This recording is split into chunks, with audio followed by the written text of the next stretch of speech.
தாம்பரம் மாநகராட்சியில் பாதாள சாக்கடை திட்டங்கள் முழுமையாக நிறைவேற்றப்படாததால் பொதுமக்கள் பெரும் சிரமத்திற்கு ஆளாகியுள்ளனர்.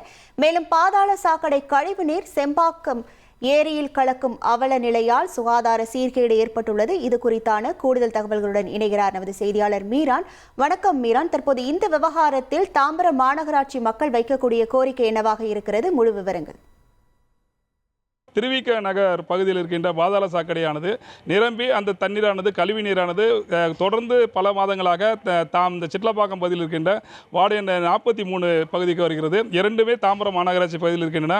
38வது வார்டு பகுதியில் இருக்கின்ற திருவிக நகரில் இருக்கின்ற பகுதி வரைக்கும் அந்த பாதாள சாக்கடை திட்டப்பணிகள் பழைய பல்லாவரம் நகராட்சியாக இருக்கும் பொழுது நிறைவேற்றப்பட்டிருக்கிறது. சிட்லப்பாக்கம் பகுதியில் அந்த பாதாள சாக்கடை திட்டப்பணிகள் நிறைவேற்றப்படவில்லை.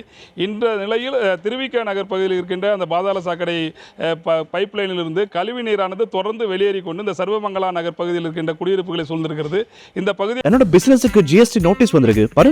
உடனே ஜிஎஸ்டி எக்ஸ்பர்ட் பேசு. உடனே எப்படி கிடைக்கும்? பாஸ் வாலா Be the boss. பொறுத்தவரைக்கும் காலை மாலை நேரங்களில் அதிக அளவு கழிவுநீர் வருவதன் காரணமாக இந்த பகுதி பொதுமக்கள் கடுமையாக பாதிக்கப்பட்டிருக்கிறார்கள். தற்போது இந்த பகுதியை சேர்ந்த பொதுமக்கள் இருக்கிறாங்க. என்னென்ன மாதிரி பாதிப்புகள் உங்களுக்கு ஏற்பட்டிருக்கு? இந்த கழிவு நீரால் எவ்வளோ நாளாக பாதிக்கிறீங்க? சார், ஒரு 8 மாதத்துக்கு மேலேயே இந்த மாதிரி பாதிப்புகள் இருக்குது.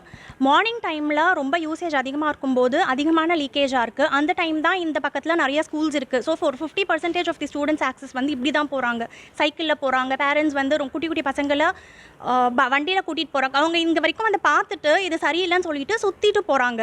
அண்ட் மோரோவர் பயங்கர ஸ்மெல்லு, இங்கே இருக்கவே முடியல. அண்ட் ஈவினிங் டைம் பார்த்தா இங்கே நிறைய பசங்க டியூஷனுக்கும் படிக்கிறாங்க. அவங்க வெளியில் உட்காந்து படிப்பாங்க. ஸோ அதுக்கெல்லாம் ரொம்ப பாதிப்பாக இருக்குது. ஸ்மெல் ரொம்ப அதிகமாக இருக்குது.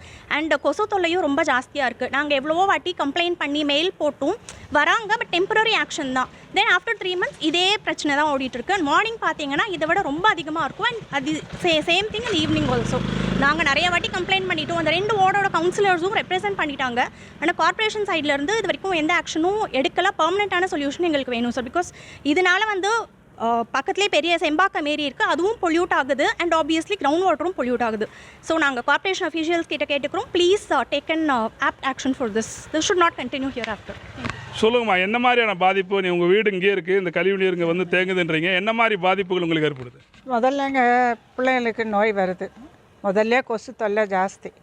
இப்போ இதனால் இன்னும் கொசு தொல்லை இல்லாத தேவையில்லாத நோயெல்லாம் வருது. மூச்சு பிரச்சனை வருது. பிள்ளைகளுக்கு வந்து அந்த வீசிங் ப்ராப்ளம்லாம் வருது. இந்த ரொம்ப நாற்றம் அடிக்கிறதுனால கொஞ்சம் இதானாலும் அந்த பிள்ளைகள் பாதிக்கப்படுறாங்க. ரெண்டாவது, போகும்போது வரும்போதும் அந்த தண்ணி எகிரி வீட்டு வாசலெல்லாம் தெளிக்குது. வண்டி போகுது இல்லைங்களா? அப்போ ஏறினா அந்த தண்ணி இன்னும் நிறையா வேறு இடத்துல எல்லாம் தேகுதுங்க. அதனால் வந்து வீட்டை வந்து நம்ம மூடிட்டு இருந்தால் கூட ஒரு கொஞ்ச நேரம் தான் அப்படி எல்லாத்தையும் தாள் போட்டு இருக்கலாம். உள்ளவே சுத்தமாக காற்று இல்லாமல் இருக்க முடியாது.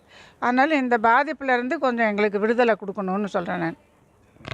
இந்த பகுதியை பொறுத்த வரைக்கும் இந்த திருவிக நகர் பகுதியில் இருக்கின்ற இந்த பாதாள சாக்கடை பைப் லைன்கள் பகுதியில் வந்து இந்த பாதாள சாக்கடை கழிவுநீரை சேகரிக்கிறதுக்காக ஒரு கிணறு அமைத்து அதன் மூலமாக அந்த தண்ணீரை முழுமையாக வெளியேற்ற வேண்டும் என்று ஒரு திட்டமிடப்பட்டு அதற்கான டெண்டரும் விடப்பட்டதாக கூறப்படுகிறது. அந்த பணிகள் இதுவரை துவங்கப்படவில்லை. இதுபோன்று இந்த பாதாள சாக்கடை கழிவுநீரானது அதிக அளவு இந்த குடியிருப்பு பகுதியில் வரும்போது தற்காலிக தீர்வாக அங்கே மோட்டர் வைத்து அந்த கழிவுநீரை முழுமையாக இந்த செம்பாக்கம் ஏரிக்கு அவர்கள் எடுத்து அனுப்பிவிடுகிறார்கள். இதன் காரணமாக ஏரி நீரும் கடுமையாக பாதிக்கப்படுகிறது. இந்த பகுதியை பொறுத்த வரைக்கும் இதற்கு ஒரு நிரந்தர தீர்வு காண வேண்டும். கழிவுநீர் அந்த பொதுமக்களுக்கு கடும் பாதிப்பை ஏற்படுத்தி வருகிறது. தொடர்ந்து பலமுறை மாநகராட்சி அதிகாரிகளிடம் புகார் தெரிவித்தும் எந்த நடவடிக்கை எடுக்கவில்லை. அவ்வப்போது வந்து தற்காலிக தீர்வு ஏற்படுத்தி செல்கிறார்கள். உடனடியாக இந்த பகுதியில் பொதுமக்களுக்கு பாதிப்பு ஏற்படாமல் தடுக்க நிரந்தர தீர்வை ஏற்படுத்த மாநகராட்சி அதிகாரிகள் நடவடிக்கை எடுக்க வேண்டும் என்ற கோரிக்கையை இந்த பகுதி மக்கள் எழுப்பியிருக்கிறார்கள். உங்கள் கள விவரங்களுக்கு நன்றி மீரான்.